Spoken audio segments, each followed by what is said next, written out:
1 Samuel chapter 16. Samuel anoints David. The Lord said to Samuel, "How long will you mourn for Saul, since I have rejected him as king over Israel? Fill your horn with oil, and be on your way. I am sending you to Jesse of Bethlehem. I have chosen one of his sons to be king." But Samuel said, "How can I go? Saul will hear about it and kill me." The Lord said, "Take a heifer with you and say, 'I have come to sacrifice to the Lord.' Invite Jesse to the sacrifice, and I will show you what to do. You are to anoint for me the one I indicate." Samuel did what the Lord said. When he arrived at Bethlehem, the elders of the town trembled when they met him. They asked, "Do you come in peace?" Samuel replied, "Yes, in peace. I have come to sacrifice to the Lord. Consecrate yourselves and come to the sacrifice with me." Then he consecrated Jesse and his sons and invited them to the sacrifice. When they arrived, Samuel saw Eliab and thought, "Surely the Lord's anointed stands here before the Lord." But the Lord said to Samuel, "Do not consider his appearance or his height, for I have rejected him. The Lord does not look at the things man looks at. Man looks at the outward appearance, but the Lord looks at the heart."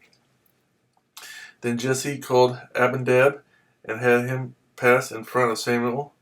But Samuel said, "The Lord has not chosen this one either." Jesse then had Shammah pass by, but Samuel said, "Nor has the Lord chosen this one." Jesse had 7 of his sons pass before Samuel, but Samuel said to him, "The Lord has not chosen these." So he asked, "Jesse, are these all the sons you have?"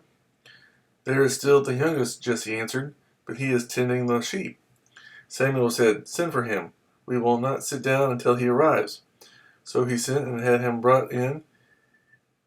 He was ruddy, with a fine appearance and handsome features.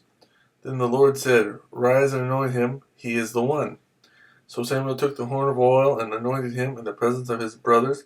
And from that day on, the Spirit of the Lord came upon David in power. Samuel then went to Ramah. David in Saul's service. Now the Spirit of the Lord had departed from Saul, and an evil spirit from the Lord tormented him. Saul's attendants said to him, "See, an evil spirit from God is tormenting you. Let our Lord command his servants here to search for someone who can play the harp. He will play when the evil spirit from God comes upon you, and you will feel better." So Saul said to his attendants, "Find someone who plays well and bring him to me." One of the servants answered, "I have seen a son of Jesse of Bethlehem who knows how to play the harp. He is a brave man and a warrior. He speaks well and is a fine-looking man, and the Lord is with him." Then Saul sent messengers to Jesse and said, "Send me your son David, who is with the sheep." So Jesse took a donkey loaded with bread, a skin of wine, and a young goat, and sent them with his son David to Saul.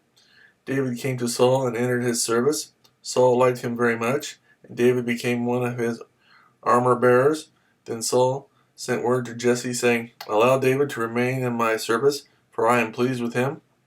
Whenever the Spirit from God came upon Saul, David would take his harp and play. Then relief would come to Saul. He would feel better, and the evil spirit would leave him.